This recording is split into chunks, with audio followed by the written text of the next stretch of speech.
in the black corner. From St. Louis, Here comes Mr. Pro. Andre the Giant. Gonna get his licks in on the bruiser. Hulk Hogan. Number one, the greatest WWE champion of all time, and in many ways, the man who made the title what it is today, Bruno Sammartino. His opponent weighing 236 pounds in the white corner. From Van Nuys, California.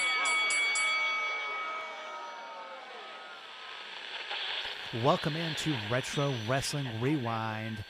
We are episode number 30. And as always, I am one half of the greatest uncrowned podcast tag team champions of the world. I am former professional wrestling ring announcer David Fine, alongside the true Long Island IC, Alex G. Folks, Alex G, we're on episode 30, WrestleMania number 10. Number 10, live from Madison Square Garden, where it all begins again, I guess. Yeah, Man, fuck 1994 WWF. It's fucking shitty. And before we get into the show, why do you say that? Well, here's the thing. I don't want to be 100% clear on this. I had stopped watching WWF regularly about the summer of 1993. And it was 100% in the camp of WCW up until like maybe even late 1998 at that point. So I was a WCW guy. But it got to the point where the roster is very thin. The gimmicks are outrageous and obnoxious. And like when you have things like Undertaker going to heaven, like what happened in the previous Royal Rumble, like it's just bad all around. You have your Tatankas and your Doink the Clowns, and it's really, really bad. I mean, it's like the only that makes it good is like from nostalgia purposes to see how ridiculous it is. Now, no one's on the juice, so everyone looks pretty shitty. Yeah, everyone just got off the gas and just like, oh, you don't know how to look, jacked without steroids. So everyone doesn't look like there's not any jacked guys on this card. I don't think. Like who's I mean, like Luger, but even Luger did not by this point. No, I mean it's like even Shawn Michaels is chubby in this fucking pay-per-view. Yeah, it was, and to kind of start off, I mean, what were your thoughts on? I mean, the hard camera was pointed towards the entrance. They've never done that before, and I don't think they've ever done it since. It's very different, a little bit off-putting to be completely honest. It's interesting. The set was kind of interesting. Again, it's an early '90s WWF set, so you have like the big X, and then people come through, and I thought it makes it look unique at the very least, but I understand why they never did it ever again. Yeah, I mean it was, and I mean, and kind of just kind of get into what I used to do, the ring announcing, the Fink, Howard Finkel. I mean, Cy Sperling. Yeah, he was like one of the celebrities, and I guess this WrestleMania is notable for having like the wackest sucking celebrities ever, next to WrestleMania 2. Who was that hot? Oh, maybe she's not hot. The lady with the big boobs. Rhonda Shearer from USA Up All Night. Yeah, I don't think I stayed up. You didn't stay up all night? I watched all those fucking movies all the fucking time. It was essentially softcore porn with all the sex taken out of it. So it was just ridiculous. So it was kind of like my life sometimes. Yes, exactly like your life. I mean, come on. I don't, steal your catchphrase, not for nothing. She was, I mean, she didn't seem like she was the smartest person in the world. But, well, that's her character. She's like I guess you would say like the opposite Elvira. Like where Elvira does horror movies, she does like these, teen fucking comedies, like Animal House type fucking comedies and shit like that USA used to put on, up all night, literally. But I used to watch that shit all the time. But, part of the USA Network, because it was on USA, so she's part of the family, and that's probably one of the reasons why she was on the show.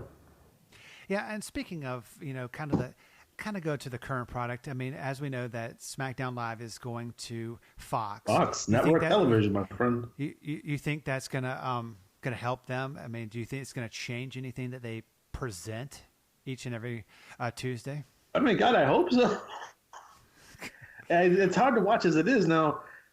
You can say that some of the things that we don't like about the current product does have to do with the influence of the USA Network. So I'm kind of hoping that the Fox network has like the opposite influence, where they actually influence them to do good things instead of bad things. Like the USA Network put an edict down that they want more McMahons on TV. They want more McMahons on TV. So they put Vince out there, they put Shane out there, they put Stephanie out there, right? And that's because USA Network wants them. They don't necessarily even want to be on TV.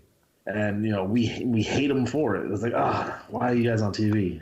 Go away. Yeah, I mean, of all the McMahons, who do you think likes it the most? I mean, I know it can't be Vince, because he just seems. No, like I think Stephanie probably enjoys it the most, and with her job now that she's more of a, I guess you would say, I wouldn't say the PR person, but she is really out in front in terms of talking to, a lot of the charities that they're involved with, and a lot of the other things that they're doing. She's more of an ambassador now than actually have like an actual job like she used to have for all those years.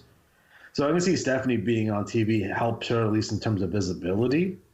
Yeah. But I don't think she necessarily wants to be in angles anymore. Yeah, I mean, I think it's one of those things that it's guilt by association. She's going to be, I mean, she's always going to, they're going to bring her back, every once in a while, even if she doesn't want to, be on television. Yeah, I mean, she's notable, and she's good at what she does. I mean, she's been better in the past, though. She's not as good as she used to be. But, that's neither here or there. Like, when she was a GM of SmackDown, for that time frame, like, she was really good for a while. Yeah, I mean, it was, and of course, remember, hey, she was a former champion, so former women's champion. So. You remember that time where Scott Steiner tried to rape her in the ring? That shit was hilarious. Oh, yes. I mean, that kind of stuff just always gets the laughs out of me. Well, because it's Scott Steiner, and it's fucking ridiculous. God, I am glad I did not run into him at WrestleMania. I saw him. I know. Did you get... You stood in line to get his autograph, right? No, because he looked very surly. Hey, at least he appeared, but that's beside the point. But kind of getting off topic. Now, are you a big Burt Reynolds guy? I mean, you're a big Smokey and the Bandit. I like Smokey and the Bandit. Yeah, I mean, but I'm also a guy who used to like to watch the Dukes of Hazzard. So, that's. What about Jenny Garth from 90210? Big Jenny Garth guy. Yeah, I mean, back in the day, she was all the way live, but probably not say more. But and then Donnie Wahlberg from New Kids on the Block. I like his ring announcing, because when he announced Yokozuna, he said it Yokozuna. Surprisingly enough, he actually. It's one of those things. People get up there, they're celebrities, they sing in public, they do it, but then they fuck it up. He actually did it, not a bad job. He's good. I mean, do you like him or Marky Mark better? Are you a Marky Mark guy? Nah. With the funky blonde? I'm a Donnie Wahlberg. Donnie, okay. He definitely looks a lot different now than he did back in, back at WrestleMania 10. So but these celebrities versus the ones they've had in the past are pretty whack. Yeah. But it's you're kind of getting off topic. I'm going to recommend a book for people to read. How's that sound? It's not the Retro Wrestling. Is it my Becky Lynch fan fiction? I have erotic Becky Lynch fan fiction that I write. No, sometimes it's called "If You Don't Want the Answer, Don't Ask the Question." It's the Bill Dundee life story. I started on that book today. I bought it personally from Bill Dundee. He's going to be on the show soon. He's a good dude. It's a good book. If any of our fans that are listening, have the means to buy it, just go. Don't go on Amazon. Just tweet me. I'll give you the information, because you can buy it personally from Bill Dundee, because he'll get all the money. And hey, go ahead if you can read. Which, I mean, it's questionable in terms of me. I have a learning disability, so that could be rough. You have a big disability, but has nothing to do with. Now, I will listen to an audiobook if it's read by Jamie Dundee, because that would be awesome. Oh God, Jamie. Yeah, well, we have to talk about him one day. Well, we'll talk when we do like Survivor Series '97 or something. I think we should cover Survivor Series 1997 next week. I don't know if he's even on that show. I'm just talking on my ass. I have no idea, but PG-13 didn't make a whole lot of pay-per-view appearances. I mean, what were your thoughts on PG-13? I loved them in Memphis. Yeah. I don't know if I know. I mean, they would have done good in ECW too, but I don't think they didn't spend much time over there. I mean, and speaking of Memphis, I mean, the Jared Parsons Wrestling Network, of course, is free on the Roku, and it's going to be soon on the Fire Stick. I mean, they have a lot of the Memphis stuff. They have Continental. They have so many other things. They have Portland. I know you're a big Portland fan. Yeah. I mean, what was your affliction and your love of Portland? Portland is the northwestern version of Memphis. It's like they're so similar, it's ridiculous. Yeah. With Roddy Piper as Jerry the King Lawler. Yeah, it's I mean, it's a good network. Just if you have a Roku, just type in Jared Parsons Network, and it'll come up. It's free. Hey, I mean, who doesn't like anything that's free? I mean, unless it's like a disease and you get that for free, that's probably not good. But I mean, it's free, so you don't have to be a pirate like me. Yes, and yeah, or you could go to Abdullah's House of Ribs and Chinese food and get Hep C, but yeah, that's neither here nor there. Let's start off the show. Of course, we had a dark match, which we didn't see, so we won't talk about that. Why? Heavenly Don't you like Bodies. the Heavenly Bodies? I love Jimmy Del Rey. I mean, okay, so this is a pet peeve of mine, and I don't understand why they're doing this. Okay, so they're having the Crockett Cup coming up soon. Yeah. Are you mad that Jimmy Del Rey's not in it? No, because he's dead. The original, no. Well, I mean the original, the Midnight Express. They were like, all the Midnight Express are here. Stan Lane, Bobby Eaton, Dennis Condrey, but there's no. Who's the one that they left out? Randy Rose. How about Norvell Austin? Yeah, he was in the Midnight Express. You can dig up Big Bubba if you want to. But you know what's okay? Norvell Austin. Norvell Austin was in the Midnight Express. I know that's not what I know, but he also used the gimmick, the Junkyard Dog. Well, did you know that? He was also in the PYT Express with Coco Beware, which is awesome. God, Coco Beware. He was awesome in Memphis. Now he's just he's Coco. You ever see? Speaking around this time frame, I think a lot of people have to understand this. In like 93, 94, the WWF were taking some of the guys that have been on their roster for a long time and let them do independent shots, which it sounds ridiculous because you would never even see that nowadays. Like it would be like, John Cena's going to do an independent date in your local independent somewhere, in Georgia, which never ever happens. But back at this time frame, because the WWF, business was very soft, and maybe some of these guys who've been around for a while are not making a lot of the towns like they used to. They let them go out and do some indies. So during this time frame, Coco Beware was working down in Memphis while he was working in the WWF, and he was going to have matches with Kamala, where if Kamala wins, he was going to eat Frankie. That's awesome. That's a great stipulation. Go watch like your 1993, 1994 Memphis. It's ridiculous. And speaking of, kind of old school WWF, you hear that looks like Goldust is hang up the old tights for the WWE. If you had listened to not the last episode of the NWA 1984 project, but the one prior to that, I had mentioned that as a possible main event for Double or Nothing. And yeah, because you've seen that one fucking coming a mile away. And speaking of the 1984 project and your YouTube channel, that's kind of a great greatest segue. YouTube channel of all time. How can the smart marks that listen to this program, how can they get to your show and follow you on Twitter? You know what's the weird thing about that? Like, I have a custom URL, but it never pops up. It's weird. I gotta look into that. But you can go right to YouTube, type in Retro Wrestling Games, and it will be the first thing that pops up. We have over 300 videos for you to choose from. We have wrestling video game reviews. We have old school wrestling games up. We have playthroughs and gameplay footage, and we have the very much critically acclaimed NWA 1984 project, which is essentially a fantasy booking scenario and podcast rolled into one. Wow. I mean, it is actually really good, folks. If you haven't, if you don't have enough free time, then you should, make more free time. And don't be a douche. Just listen to the channel, subscribe, hit a like button, and leave a comment. And don't be douchey about it. Yes, don't be a douche. That's going to be a new shirt coming up on the network. And also, if you want to follow me on Twitter, I am. No one wants to follow you on Twitter. You know what? You are a nice guy, so I'm not going to say anything bad about you. You can follow me at I am David Fine. If you want to book me for your podcast, for your podcast appearance, for maybe your wrestling show. I've been told I am one hell of a great ring announcer. That's what the head of my fan club says. But and if you need someone to jump into the closet and video record you having sex with somebody, he will do that too for like $20. Yeah, hey, that's about as much as I've been paid in wrestling. But if you also like J.J. Dillon did, remember? Everyone needs a friend like J.J. Dillon who's gonna be willing to hide in the closet and tape you have sex. Yeah, and also the guy who almost ran into because he was like in a dazed and confused state, but he must have. It's like he must have been listening. 7 years old. He must have been listening to his own podcast. It's not that boring. Really? No, it's not. Would Tony Schiavone lie? Yes. You think Tony Schiavone listens to J.J. Dillon's podcast? No. I don't think so. I have. No.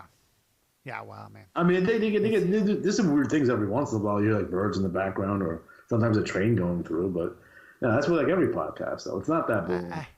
I hate whenever, I tried to get him to talk about 1989 No Holds Barred, and he wouldn't do it. Did you get your picture with the old Four Horsemen? No, they were very expensive. How much were they? Super expensive? Like $150. Probably like, ooh. Yeah, no. That's like I might do it for next time, but there was too many people here for me to spend that kind of money just on that one picture. Yeah. I mean, I think next year it's gonna be a lot less chaotic. I think since it's gonna be Tampa, so it'll be. There's lots of things to do in Tampa. I don't know. You ever been in Tampa? I have been to Tampa.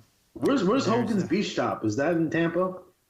It's around that area. You should go visit it. We could go visit it and try to interview him. No. That'd be great. You don't want to interview the old great Terry Bollea? No, because you never want to meet your heroes. I mean, you met me. You're not my hero. Oh, damn it. That was a dream I had. But that's gross. anyway. Why are you dreaming about me, you weirdo? Can we talk about the Bushwhackers here in 1994? Why are they still in the WWF? I have no idea. Oh, yeah. Sorry. Bless their hearts. I mean, are you a Bushwhackers fan or are you a sheep herder? I mean, I think everyone would say that they prefer the sheep herders. Yeah. I don't think anyone's like, oh, man, fuck the sheep herders. I like the Bushwhackers better. No one ever says that. The Bushwhackers are more kind of like comic booky. What the fuck's a bushwhacker? Like, I get the idea that they whack bushes, which is weird and a little bit hilarious. But what's a bushwhacker in general? I don't know what a bushwhacker is. How come they're not called the Australian Experience? I don't know. Why? I mean, that's a lot of questions that I do not have. Imagine that I do not have the answers for. No. I do not. But, of course, it looked like the Heavenly Bodies defeated the Bushwhackers. Imagine that. In a dark match. Before the pay-per-view started, let's get on with the pay-per-view. They started out with actually a really good match. I mean, Owen Hart. We're not going to talk about Johnny B. Bad doing the America the Beautiful here. I was going to glance over that, but if you want to talk about your favorite transgender wrestler, you can talk about it. He wasn't transgender. He was trying to be Little Richard and Muhammad Ali. So Little Richard does do the I guess not the anthem because it's not the anthem. It's American the Beautiful. I don't know why they do it. It's just the way they do it. But I thought that was interesting.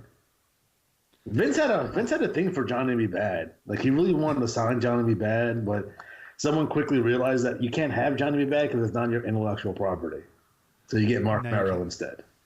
No. And of course, I look up Bushwhacker on the internet.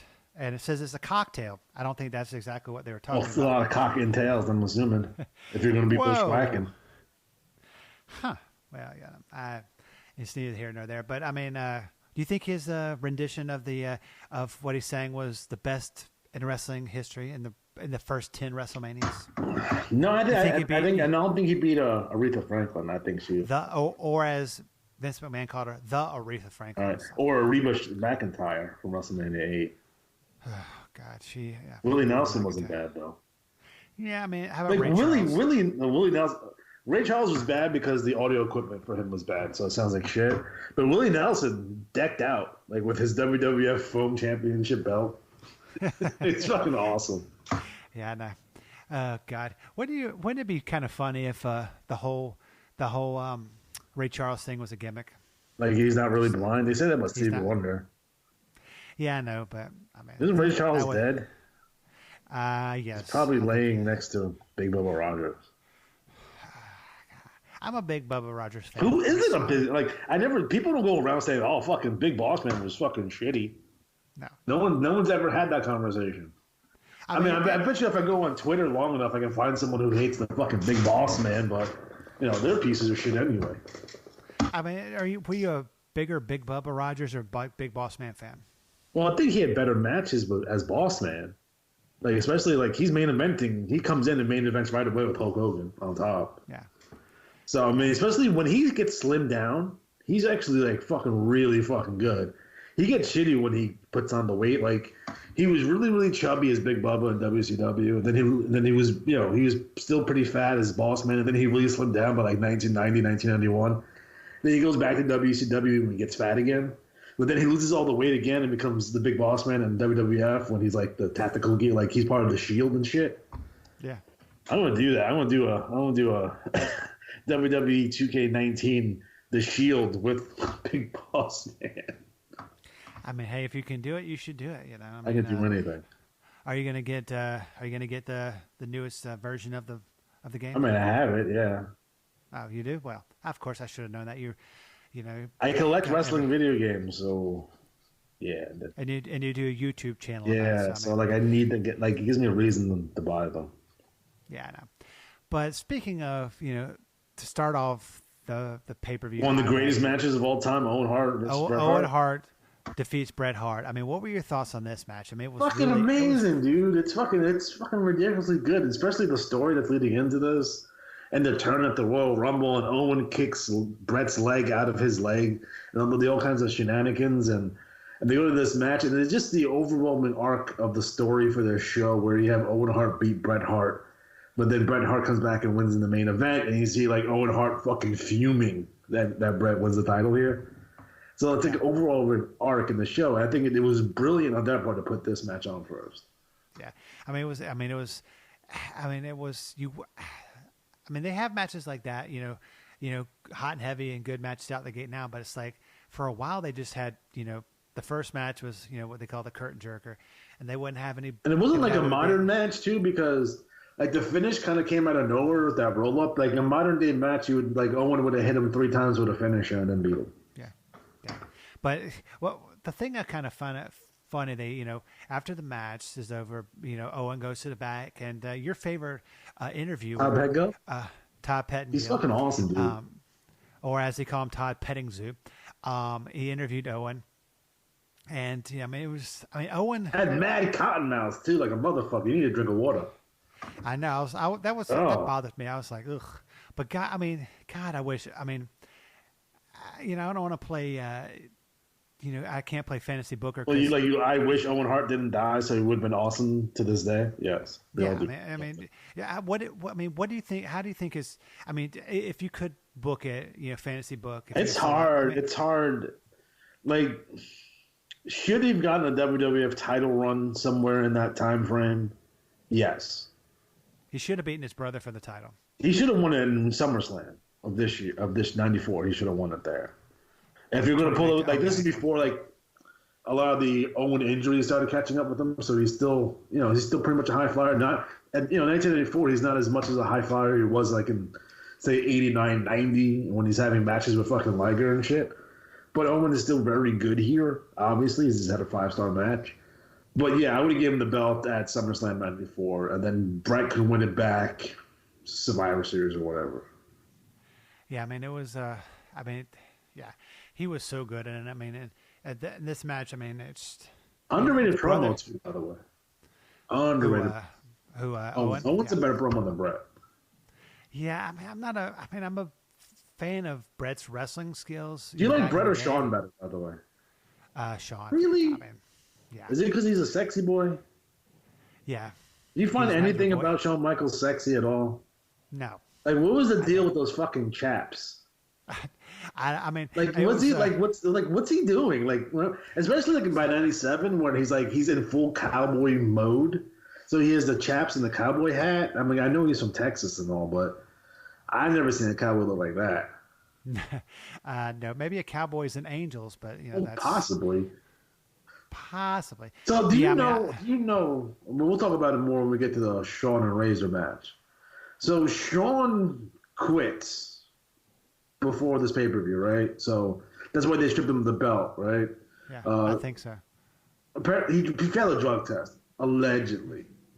But what I'm wondering here, is this before or after that fan who passes away gives him all that money? So someone in their will gave, and they were rich, they were really wealthy, gave all their money to Shawn Michaels in their will. It was a fan. So I'm wondering if this is before or after this. I don't know. I mean, I would ask Shawn, but he's gonna fucking no-sell me. Hey, he's found Jesus. So. Well, he looks at me weird. Why is he looking at me like that? I mean, have you ever looked in the mirror? I'm a handsome man. I'm a handsome man. I know that, but why is one he's rich? Why can he?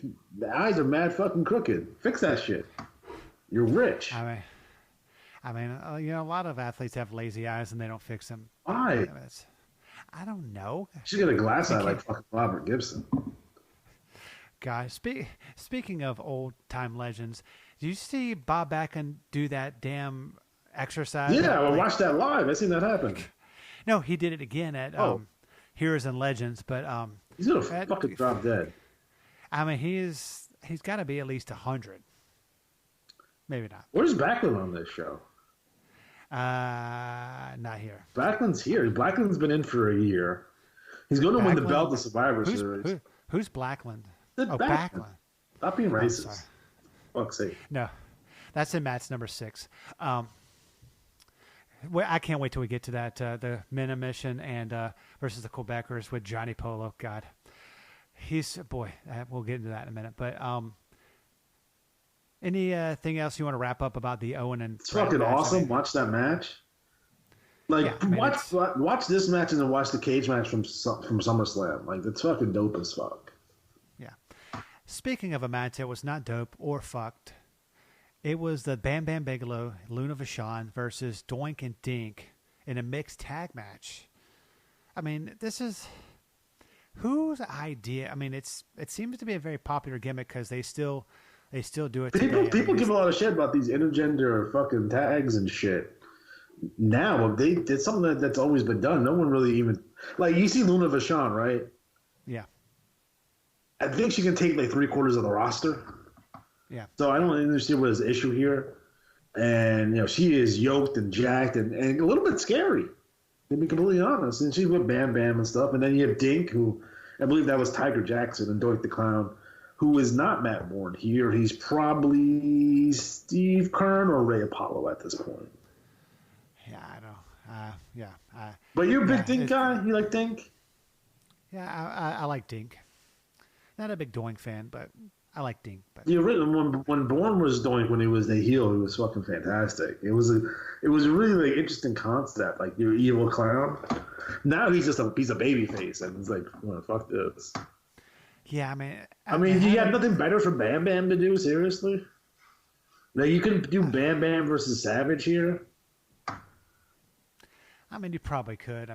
Bam Bam versus Adam Bomb, which would probably have been a shitty match anyway, but it would be more interesting than this interspecies mixed tag team match or whatever. Was Luna good looking, you think? Like, if you got her, she loses the fucking paint and grows out her hair, do you think she's good looking? Maybe in the dark, but I don't know. She'd probably fucking turn you out, though, for real. Probably. And back in the day, I probably would have let her, but she'd make a man out of you, for sure. This is 1990, what, 94? But this is the shit I'm talking about. It's why are we doing this? Yeah, this is 94, so I was already 3 years into wrestling, doing ring announcing, so I was in the biz, so, she could have turned me up, but neither here nor there. But, I don't really want to give any more credence to this. But she's dead, too, but you can dig her up if you want to. No, that's gross. I think everyone's here is dead except for whoever Doink is at this point. Yeah, Bam Bam died in 2007, so or 17, or one of those years. But yeah, Dink and Doink, But Oh, Dink is still match- alive too. Fuck. Wow. Good for you, Tiger Jackson. Hey, Being all man. still alive and stuff. I mean, he wasn't on the juice, and You probably those midgets on. Hey, first of all, let's be clear. Let's be honest with each other here. You look at the modern roster of WWF. All those guys are on fucking steroids too. Yes. Maybe the exception being maybe Kevin Owens, but everyone else is juicing. Now you don't tell me like, I mean, there are different types of steroids out there. People have to understand this. So back in the 80s, they were taking like fucking monkey hormones and shit, and they were fucking, being all jacked. But now there's different types of steroids where you get that really, really cut up look. So if you look at I'm not saying that he's on steroids, but you look at a Finn Balor, like seriously? Yeah. Like, come on. You know who's not on steroids? Bray Wyatt. Could be. He could be. Remember, like all the you look like Roger Clemens was on steroids, right? And he didn't look all yoked. No, I think it's just for performance. It wasn't like to get. Yeah, I think some of these guys are trying to get back from injuries faster, and they're doing the more athletic maneuvers and the flips and all that shit. You don't think they're not fucking taking enhancers? They are. Ah, man. Yeah. They're just not taking fucking monkey hormones like Lyle Zato and Hawk. You know who? Yeah, well, you know who was not probably on steroids, but he could have been. The great American Dream, Dusty Rhodes. No, I don't think he touched the juice. I mean, if he did, he needs to get his money back. Good Lord.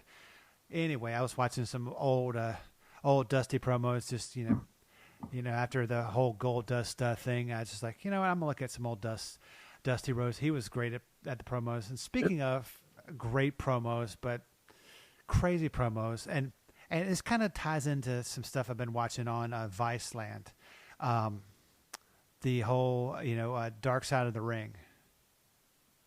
The whole Randy Savage stuff, and the Montreal Screwjob, and I don't know how you saw this. You haven't seen the newest one with the one with Bruiser Brody, have you? Because it's not out yet. Did you see it on YouTube? It's on YouTube, yeah. That's where I saw it. I mean, out of those three, which one do you think's the best? The best told one. Now, Montreal Screwjob is probably the best told because the Cornette stuff in there. Yeah, but although I do like the show, I mean there's quite a bit of inaccuracies in there.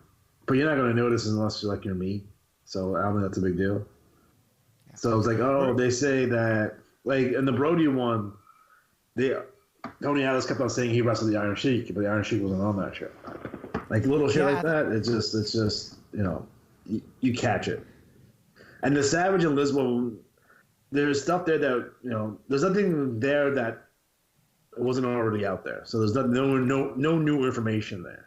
Same thing with I mean that's definitely a show we need to kind of deep dive into. I heard that the Von Erich one is probably the best one that they've done. So I'm waiting for that one. Yeah, I can't wait to see it. But I don't know. This next match, Falls Count Anywhere. What the fuck were they thinking? Randy Savage with Crush with Master Fuji.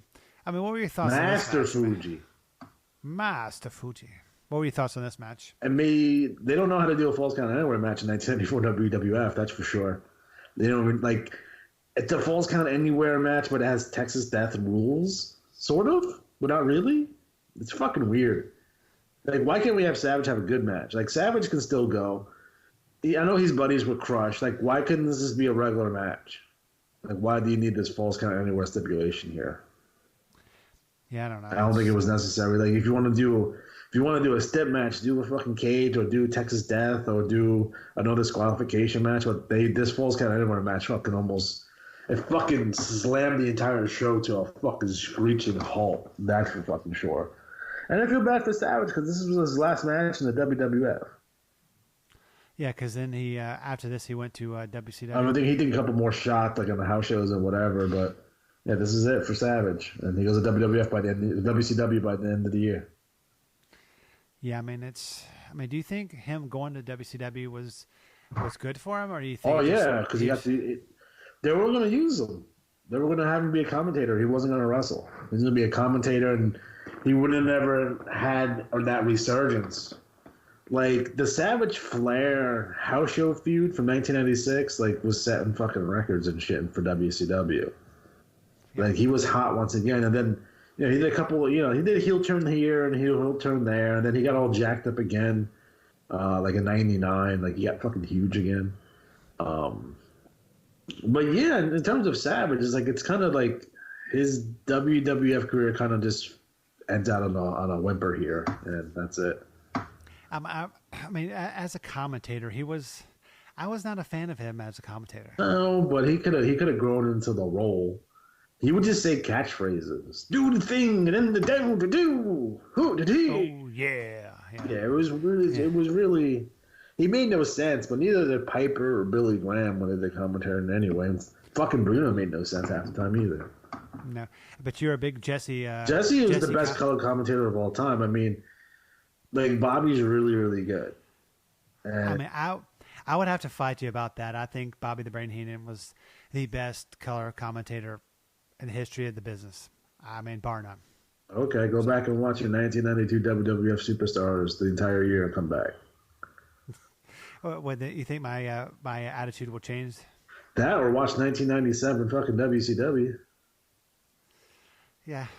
There's a definitely there's a line of demarcation where like Bobby stopped giving a fuck. Yeah, that seemed to be a lot in the WCW. Oh yeah, it kind of towards Bobby. Jesse was always strong, even when like he was disinterested, but he did really well in WCW with Tony Schiavone, not with Jim Ross. For some reason, they couldn't get it together, but he was much better with Tony Schiavone. There seems to be a lot of people who are better with Schiavone than Jim Ross. Because Schiavone would play ball. So Schiavone would be he wasn't afraid to be the butt of the joke. He was like the straight man where everyone else could around him be ridiculous. And then sometimes Jim Ross, especially like WCW Jim Ross, like played it way too straight. And he was like, "Oh, the Night Stalker, he went to Louisiana State University." So you have this dude named the fucking Night Stalker with the paint, and you tell me what college he went to? Fuck off! I don't want to hear that shit. Yeah, I mean, yeah, it was kind of hijinks and shenanigans. But the next match, thank God, it only lasted 3 minutes and 20 seconds. It was for the WWF Women's Championship. Alundra Blaze defeated the great Leilani Kai. Leilani Kai, I think she is the only person that was on WrestleMania 1 that's on this show. Looking again, yeah. I wish she was not. Her outfit was terrible. The match was terrible. I liked her when she was with the Glamour Girls. When her and Judy Martin was the female equivalent to the fucking Road Warriors, like fucking destroying people. Fucking Judy Martin's hitting fucking power bombs in 1987 WWF on the Jumping Bomb Angels and not giving a fuck. I mean, what were your thoughts on Alundra Blaze? I mean, she ended up going to WCW and taking the WWF Women's Championship. She was good. She's always good. Especially when she went to Japan and she brought that Japanese women's style to America. Like, she was dope as fuck. She fucking drives monster trucks, for Christ's sake. She's awesome. I mean, you can't, you gotta like a woman who drives monster trucks. Yeah, for real. This, yeah, I mean, this match is... I don't even know why they brought back the WWF Women's Championship. They only had one person in the division. It was Alundra Blaze and nobody else. And they would just bring in one random heel to fight her every once in a while. It would be a Bertha Faye or a Bull Nakano or whatever. But it was literally... The WWF Women's Division was one person. It was Alundra Blaze. That was it. And thank God it's not like that anymore. So it's actually sometimes better than the men's. And right now it is for the most part. Yeah, it's Next match, Men on a Mission, Mo and Mabel with Oscar defeated the Quebecers, Jacques and Pierre. They were the champions at the time with the great Johnny Polo. They won by countout. Yes, they didn't win the belts. Now, what were your thoughts on this? I mean, a young Raven as Johnny Polo, a Pierre, of course, PCO, as you would know him now. PCO is not human on Twitter, and fucking Men on a Mission, Mo and Mabel. Yeah. What was the deal with fucking Men on a Mission? Like, The state of the fucking WWF tag team division in 1994. Like, where the fuck are the Steiners? There's no Steiners. There's no Road Warriors here. There's not even Smoking Guns. Where the fuck are the Smoking Guns? For Christ's sakes, I would take them over fucking Man on a Mission. Jesus Christ. Bart and Billy. I mean, what were your thoughts on? I mean, as young Raven Johnny Polo as a manager. I preferred him as a wrestler. He wasn't that great as a manager. They should have just had him be he would have been a nice little fucking he could have had nice little matches with Brett and Randy. You know what I mean? I mean, they thought he was too small, so that's why they made him a manager. But he just came over from WCW. He was in their light heavyweight division, and he spent time in Portland and was awesome. And I'm a big fan of Scotty the Body. I think he's fantastic. Yeah, I mean, it's. I might say this: I like fucking Scotty Flamingo better than I do fucking Raven. Yeah. I mean, you don't agree with me. You like Raven better. Yeah. I'm sorry. I can't lie. I'm a big Raven mark, but Both the Raven. I love the fly. I know you're a big Sick Boy guy, so. I am. And Lodi, that's idol spelled backwards. Yes. I may be from Georgia, but I can't spell. That's debatable. I'm not as smart as you from Long Island. Yeah. We have good bagels up here. Yes. I've heard you've got great bagels up north, but I mean, what were your thoughts on this match? I mean, it was a fucking a piece of shit. That's what it is. It was a fucking count out at WrestleMania. I mean, they've had them 1,000 times, but yeah, I know, but still, I mean, I don't know, were they even feuding at this point? I kind of like the Quebecers because PCO is awesome and Jacques is still actually really good at this point. Yeah, but Man on a Mission. Well, I don't know if they won the belts or not. I think they didn't. I don't think they have won the belts. I think because the Quebecers lose them to fucking 1, 2, 3 and Jannetty, or was that before this? I forget. I'm not sure. I know that they won the tag team titles in '94. So I don't know if when it was when they won, but. So I mean, fucking ridiculous. Piece of shit. I'm not a big Mom fan. So you don't like Mo? No. Mo. I'm a big Oscar fan. Yeah, apparently Oscar was just someone they just found. Apparently he cornered Vince in that elevator, which probably made Vince very uncomfortable, and rapped at him, and I'll give this guy a job. He's gonna be a manager. So you won't mug me, but that's just seems like something Vince would do, but. I don't know. Oscar doesn't look like the mugging type. No, he's kind of, I don't know. He looks like he's a nice guy. I mean, we'll see. But the next match was for the WWF World Heavyweight Championship with the great Mr. Perfect making his return as a special guest referee.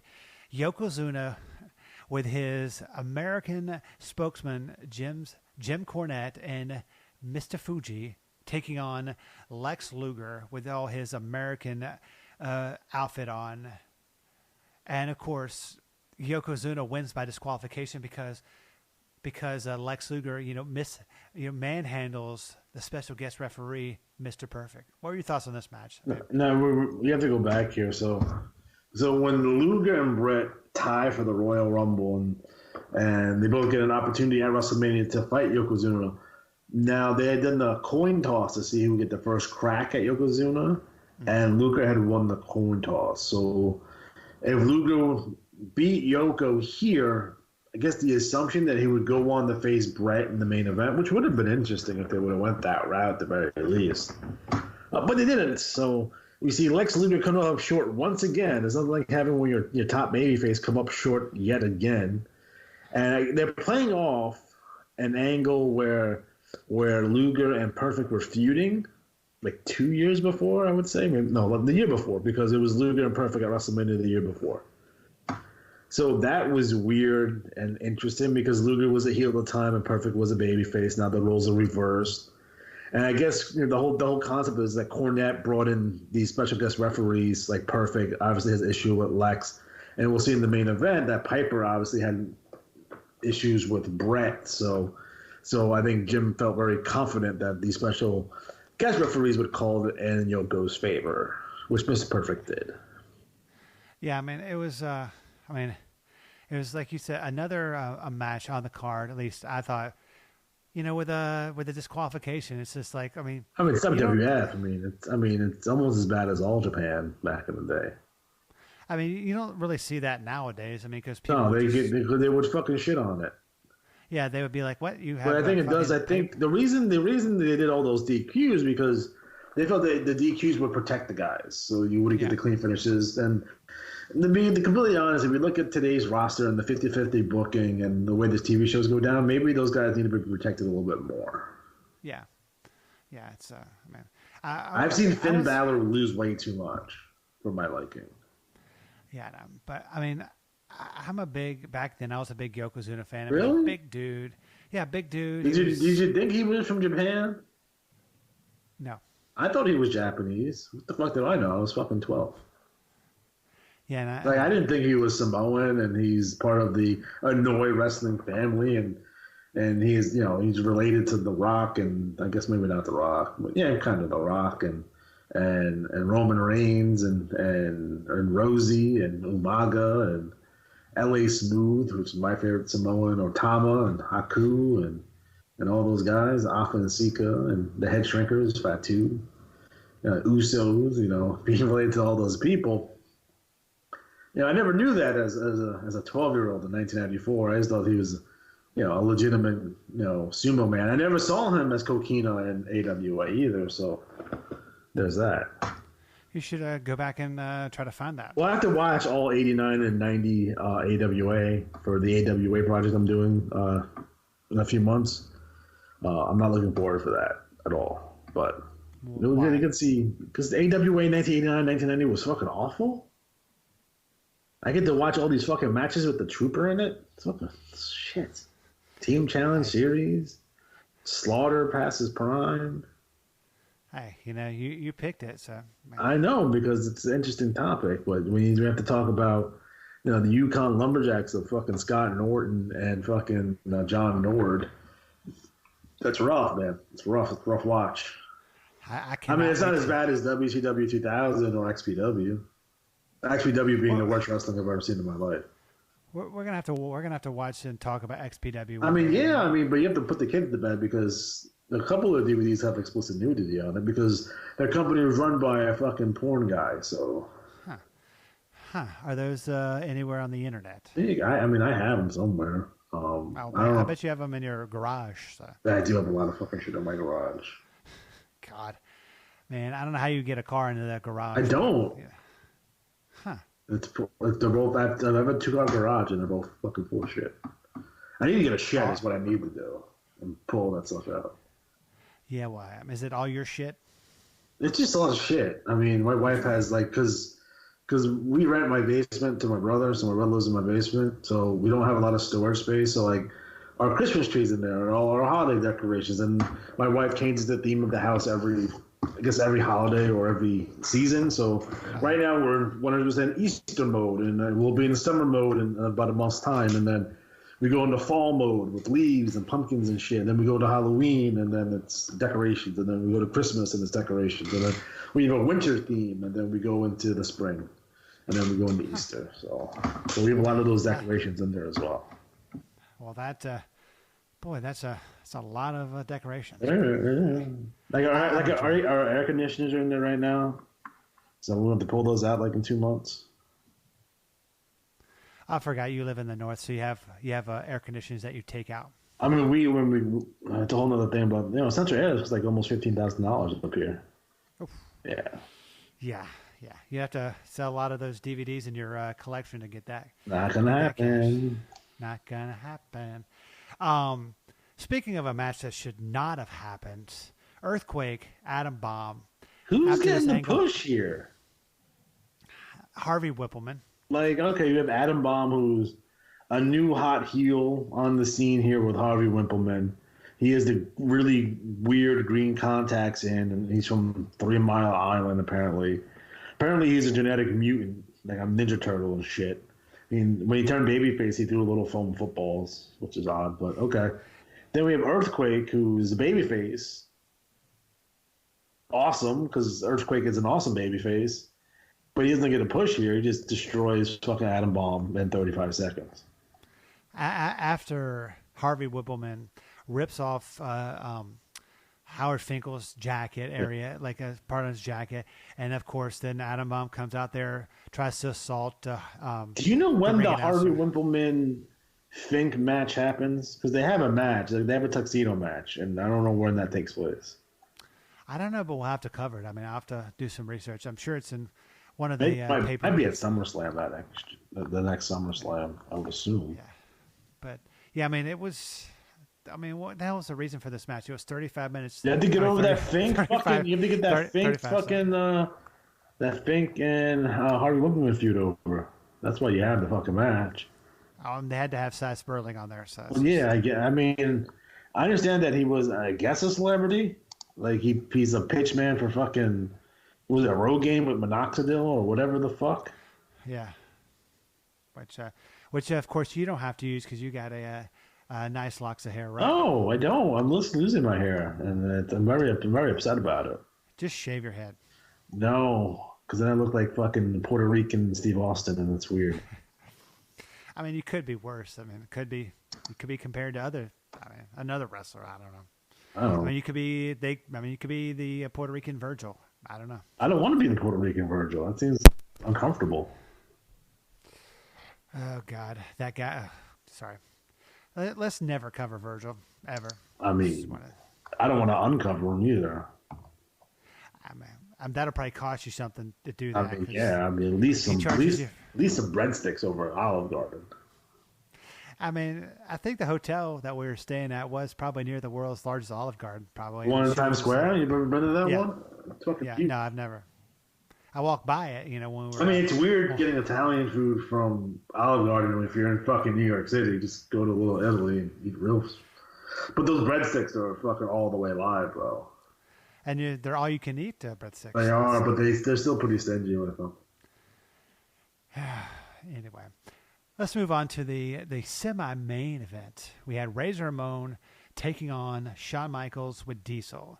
It was a ladder match for the undisputed WWF Intercontinental title. Kind of just tell people that are listening at home, there's two belts hanging above the ring. It was a ladder match. Shawn Michaels gets stripped because he gets popped for a drug test, and he gets suspended.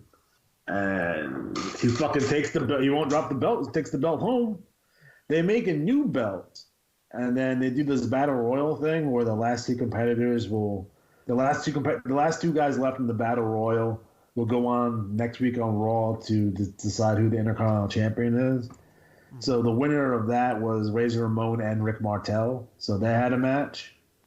And Razor Ramon ends up winning the IC belt, defends it for a while. Shawn comes back with the belt, and they do the whole double belt gimmick.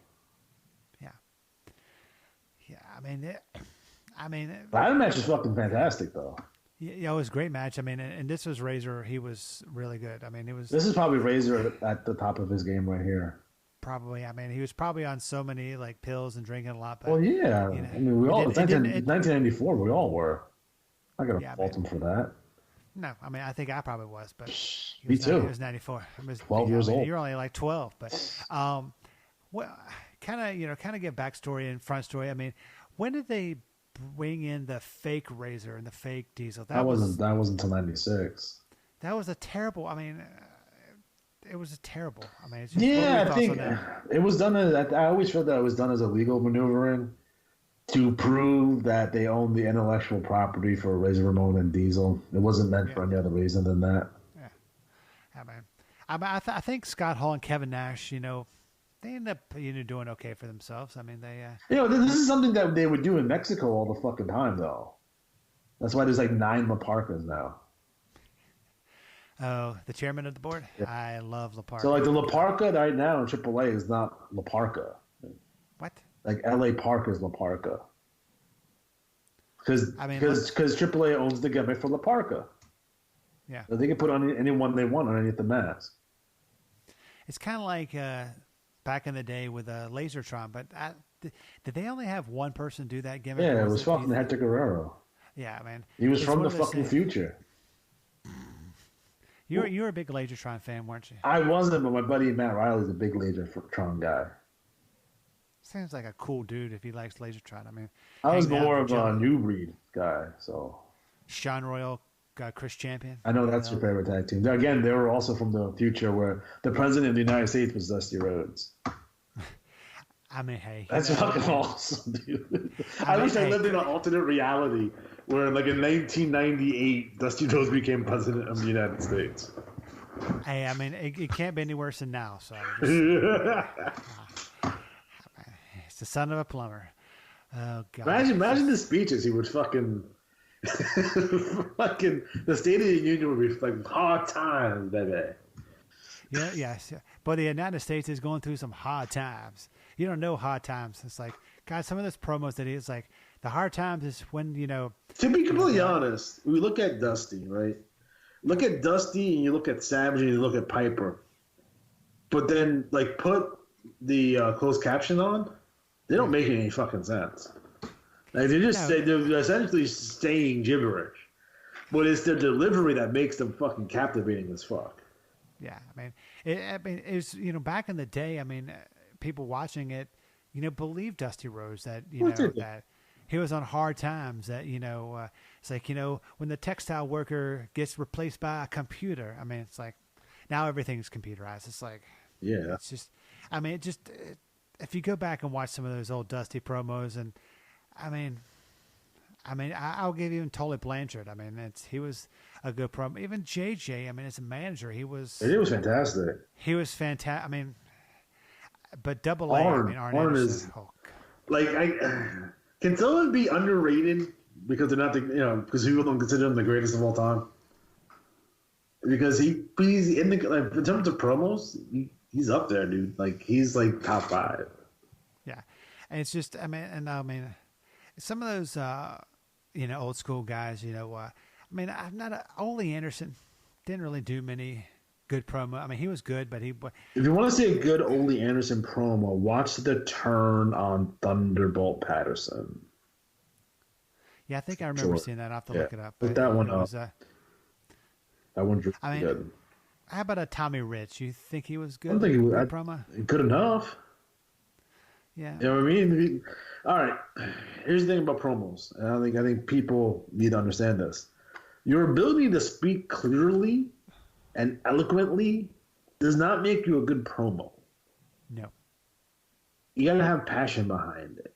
If you have no passion, then you sound like a robot and you sound like a goofball. You sound like John Cena. Yeah, you can tell where he gets into it. Like, there's some promos where you see that he's into it, and those are probably historically his best fucking promos. But yeah, for the most part, fucking John Cena is a fucking robot. Roman Reigns is a fucking robot. Even Finn Balor, to a certain degree, is a fucking robot. But Kevin Owens, fucking fantastic promo. Yep. What were your thoughts on like CM Punk promos? He's probably like top 10 promo guy. Yeah. Like, there's don't even look at the WWF one. They cut one on Raven in Ring of Honor 2003. That's literally off the charts. Yeah. And I think probably the premier promo cutter as far as like an advocate, a manager right now is Paul Heyman. That man. Yeah. But he's not for what he does. Yeah. Now, like, you could put Cornette in that spot and be exactly the same. Yeah, you probably could. Do you think he would get the same reaction? Yeah, probably. He'd probably get more heat because I think a lot of people think that Heyman is likable because of the ECW stuff. Yeah. So people like really, really respect Heyman for ECW and all that shit. Cornette on that same thing. Not a lot of people would have been watching Smokey like that, and I don't think he would have got at least the irreverence from the crowd, like the casual fans, that Paul does. So I think Cornette would probably get more heat in that position. Yeah, definitely Cornette can definitely get some. But I think that's kind of what he wants. He wants the fans to boo him and hate him. And Paul Heyman, he just opens his mouth, but then he also has people that say exactly what he's saying. Verbatim when he's saying, you're undefeated, blah blah blah, Brock Lesnar, and they said along with him. They chant his deal, and I don't think they could have chant. They can't chant with Cornette because Cornette doesn't cut promos that way. Cornette's literally like verbal diarrhea coming out of his mouth. It's fucking ridiculous. And you have to pay attention. You have to keep up. And he will insult you 35 times before you even know what's happening. And I like the people who argue with him on Twitter because they think they stand a chance. This man has been paid millions of dollars to insult people for like fucking 30 years. You think some fucking neckbeard in their fucking basement's going to be able to have a war of words with them? You fucking cut you apart. Even Sean Waltman went on Twitter is like, sometimes I don't agree with Jim Cornette, but I'm not going to say anything. No, he will fucking rip me apart. Yep, he will, and he will not. He will not think twice about doing it. No, like it's amazing. So I wish they would bring back Cornette with the revival. I think that's the thing that makes the most sense in this fucking planet. Yeah, and just for like, just don't. He don't even have to come to the show. Just send a fucking film crew down to fucking Louisville and have it do it in his fucking garage or something. Who gives a shit? God, he's doing commentary for MLW right now too. Yes, and you think Schiavone is going to go to AEW? I'm sure there's going to be since Conrad's involved with that promotion. Yeah. I don't see why not, but I think he'll do more freelance work. I think he'll do some more like NWA shots too. Like I don't know if he's doing Crockett Cup or not. I don't think so. I think I don't know. I know Cornette. I think is doing the. Well, he's going to be there, so of course he's going to have some commentary. I hope they put David Crockett on fucking commentary because that'd be awesome. I heard David and Francis Crockett are going to be there. I don't know if Jim Crockett Jr. is going to be there though. I don't know, but I mean, speaking of AEW, kind of going towards the newer stuff, which don't like to cover here on the show, but it's kind of relevant. You think that Dean Ambrose is? You think that's a shoot or a work that he's left the WWE? I mean, I'd be surprised if it was a work. I mean, it'd be very elaborate for them for like, hey, he's going to take some time off for 6 months to just have him fucking just release him and then bring him back down the road. So he's a really big surprise if he comes back at the Royal Rumble or something. That seems a bit of a stretch. We don't even know if he's actually going to even wrestle. He might just fucking retire at this point. Obviously he's made good money. He maybe has other businesses and interests out there. And his wife is currently still with the WWE anyway, so they're still getting that fucking Titan paycheck anyway. Yeah. So who knows when he's going to fucking just sit home for a while. That would be... I mean, that sounds like a... Like, we can't automatically assume that everyone that leaves the WWF is going to AEW. There's lots of other options, including New Japan. Yeah, maybe... And there's only like so many guys they could sign anyway. Because they still want to have that super indies feel, and some of these guys can't do that style. Like if you bring in, whoever the fuck, if you bring in Bray Wyatt or a Zack Ryder, they can't work that super indie style. Nope. But getting on to the main event of this. Well, we got to mention the missing match that didn't happen. Oh yeah. I forgot about the missing match because it's missing.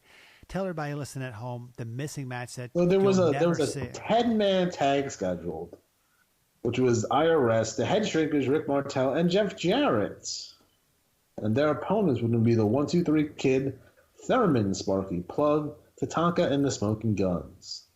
And they'd done like a quick fucking promo of the heels arguing because they couldn't agree on who the captain was going to be. So they just scrapped the whole fucking match. But in reality, the Razor Shawn match went too long, and they had to scrap this match. When you said IRS, it kind of brings up another part of the program. When they went to interview President Bill Clinton, they think a lot. It's funny. I don't want to get too much into politics here, but you can definitely tell watching back. I didn't know at the time, like where Vince's political allegiance and alignment is, because he throughout the 90s he's taking a lot of shots at Bill Clinton. Yeah, but then of course they had IRS behind him, and they did like the really uncomfortable one where like Sonny's sitting in his lap and shit, like 2 years from now. Like, God, that would be great. It's awesome. She was all the way live. She was. There was a time. There was a time. Now she's all the way arrested. She's going to jail. Like she's going to do time, like legitimately time this time. Yeah, so I mean, I think she was supposed to be at she was supposed to be, or wasn't supposed to be at WrestleCon, but I think I don't know. I think it's because I don't think she's allowed to leave the state that she's in. So I don't think she's allowed to leave New Jersey. No, well, I mean, if they ever have WrestleMania at WrestleCon again, they're going to probably have it in New Jersey. So, but that's neither here nor there. The main event: Bret Hart, Yokozuna for the WWF World Title. I mean, Bret had two matches. The first match of the night and the last match of the night. Well, so did Yoko. Yoko's like fucking 600 pounds. Yeah, I know. Good for Yoko. But, yeah, I mean, what were your thoughts on? I mean, the match between Bret and Owen versus the match between Bret and Yoko. I mean, you can't compare those two. It's Bret Hart versus Yokozuna. Yokozuna's like 9,000 pounds. It's a good match for what it is. It's Bret doing Bret stuff and Yoko doing Yoko stuff, and it's for the belt, and Bret gets his win back from the year before, and he's finally crowned once again WWF champion, and Roddy Piper is the guest referee, and I guess Cornette thought that Piper and Bret would have issues from WrestleMania 8 from 2 years ago. But they're cousins. Not really, but I guess in Piper's mind, because he on occasion will call Bret Hart his cousin, which I don't think it's legitimate. Actually, I know it's not legitimate, but whatever. You know, it is what it is.